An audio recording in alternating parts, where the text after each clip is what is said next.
Shalom Bapak Ibu yang dikasihi oleh Tuhan Yesus Kristus. Kiranya kehidupan Bapak Ibu dengan saya selalu dalam pemeliharaan Tuhan yang penuh kasih, yang penuh dengan kasih sayang dan berkat, pertolongan.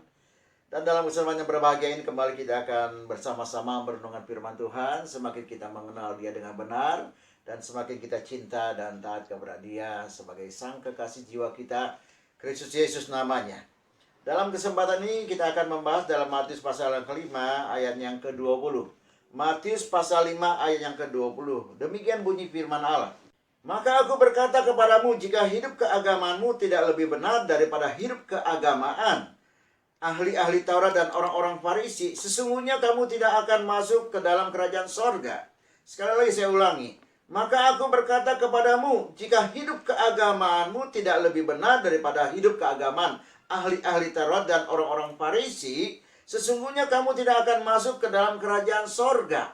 Nah, Bapak Ibu yang dikasihi oleh Tuhan Yesus Kristus, kembali kita akan membahas tentang bagaimana undang-undang kerajaan Kristus, di mana kita akan menjadi umatnya dan Dia menjadi raja atas kehidupan kita, baik sekarang dan selama-lamanya. Nah, dalam kesempatan yang berbahagia ini dikatakan dan diajarkan oleh Yesus, bila mana hidup keagamaan kita, hidup ibadah kita tidak lebih baik daripada para ahli Taurat dan orang-orang Farisi, maka sesungguhnya dikatakan oleh Yesus bahwa kamu itu tidak akan masuk dalam kerajaan sorga. Apa arti firman Tuhan yang diajarkan oleh Yesus Tuhan kita?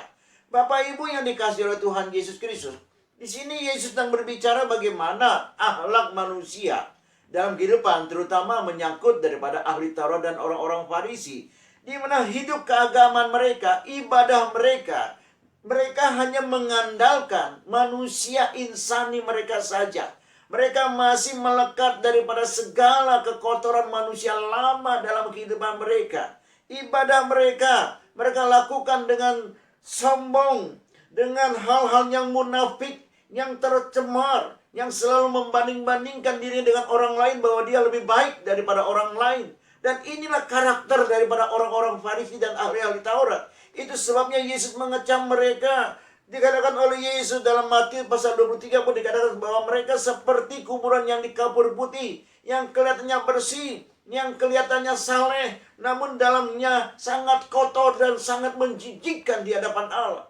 Dan inilah pentingnya kita mengetahui akan akan hal ini, bahwa kita sebagai manusia biasa, kita ini butuh daripada pimpinan kuasa Roh Kudusnya dalam kehidupan ibadah kita. Kenapa? Karena firman Allah itu dipenotoskan, diilhamkan oleh Roh Kudusnya, oleh Allah. Sehingga kita yang rindu ingin belajar, rindu ingin menjalani setiap kehendak Allah, perintah-perintahnya dalam firman-Nya, dalam Alkitab yang kita yakini ini.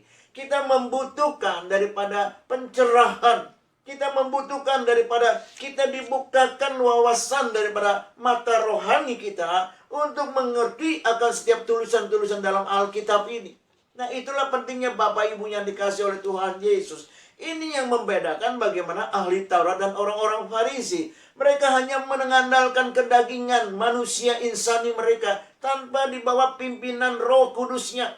Itu sebabnya mereka jalan terseok-seok. Mereka hanya menjadi halangan ataupun menjadi daripada contoh-contoh yang buruk dalam kehidupan bagi orang-orang yang rindu untuk masuk ke dalam kerajaan sorga. Sebab itu kembali Yesus mengecam mereka. Dan Dia mengingatkan kepada kita sebagai umatnya, sebagai orang-orang kudusnya, agar hidup ibadah kita, hidup keagamaan kita lebih baik daripada ahli Taurat dan orang-orang Farisi. Oleh karena kita ini adalah umat pilihan Tuhan. Dan Yesus tahu apa yang terbaik buat kehidupan kita sebagai umatnya. Sebab itu dalam kitab Yohanes kita diingatkan bahwa Yesus mengirimkan penolong yang lain. Dalam pasal 14 dan pasal yang ke-16 pun dikatakan sana bahwa Yesus mengirimkan daripada roh penolong yang lain, yaitu Roh Kudus. Artinya adalah Dia adalah roh kebenaran. Dan inilah pentingnya kita memahami akan hal ini. Kita tidak bisa mengetahui kebenaran itu dalam kehidupan kita kalau kita mengandalkan manusia daripada insani kita. Manusia insani kita ini sudah bobrok, sudah tercemar, sudah berbau daripada kenajisan. Itu sebabnya kita menjadi manusia yang baru, yang diurapi oleh Roh Kudusnya, sehingga Roh itu akan bersemayam dan akan terus mengisi kehidupan kita hari lepas hari dengan tuntunannya. Maka semakin hari hidup kita akan penuh dengan kuasa Roh Kudusnya. Inilah yang disebut daripada kepenuhan Kristus. Inilah yang disebut daripada kepenuhan Roh, di mana kita akan melakukan tindakan-tindakan apa yang seperti firman Tuhan katakan, sehingga kita berani mengatakan sebagaimana firman Allah yang dikatakan oleh Paulus dalam Galatia 2 ayat 20, hidupku bukan aku lagi, tapi Kristus di dalamku. Ini adalah bagaimana pengalaman dia menerima hayat Kristus bersemayam dalam diri dia. Terus dia berserah kepada pimpinan Roh dan hidup dituntun oleh Roh, dan dia terus berjalan dalam kehendak Allah, dan dia memenuhkan kehidupan dia dengan kepenuhan Roh. Maka di sanalah dia berani mengatakan, Paulus mengatakan bahwa hidupku bukan aku lagi, tapi Yesus Kristus di dalamku.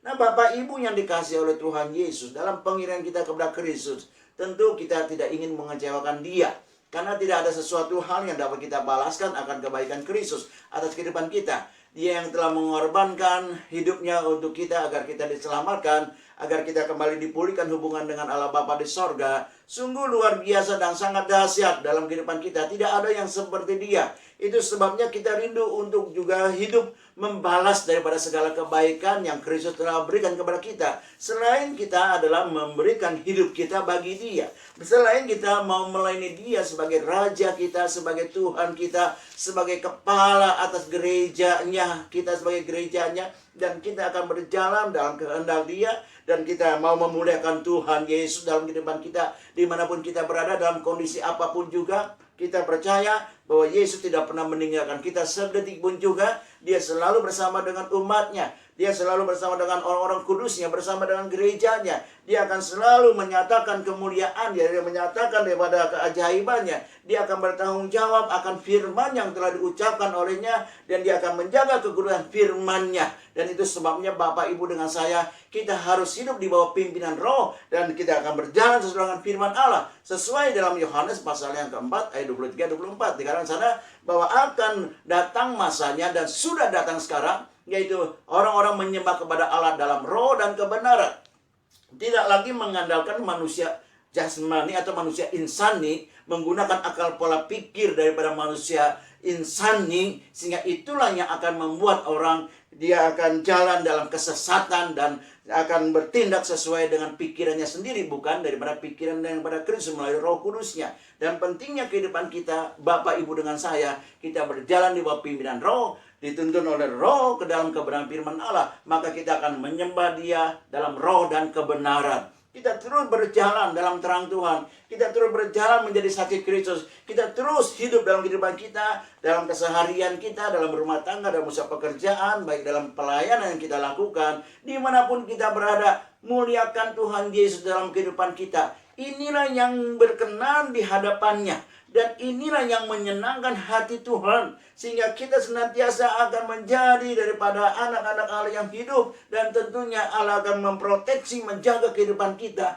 dan memelihara kehidupan kita. Apapun yang menjadi kendala dalam kehidupan kita dalam hidup ini, Dia Maha tahu, dan Dia akan bertanggung jawab atas kehidupan kita. Karena Dia adalah sebagai Bapa kita yang di sorga.